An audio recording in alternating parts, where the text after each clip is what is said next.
So you might be an individual that's planning on retiring over the next couple years, or you're in your 50s or 60s or maybe 70s, and you're trying to figure out, okay, how do I put my money to work? Where should I be investing it? So I'm gonna go over the three key buckets that every person, as they're getting into retirement, they should be thinking about on how to break up their money.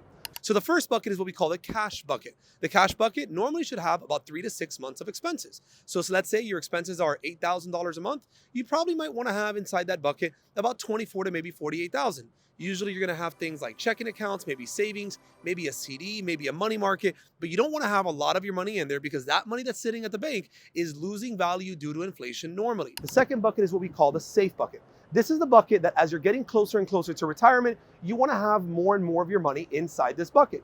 Now, yes, your returns aren't going to be 10 or 20% a year, but you are going to be earning a more consistent return of probably somewhere around 5, 6, maybe 7% a year, depending on what type of investment vehicle you're using inside that safe bucket.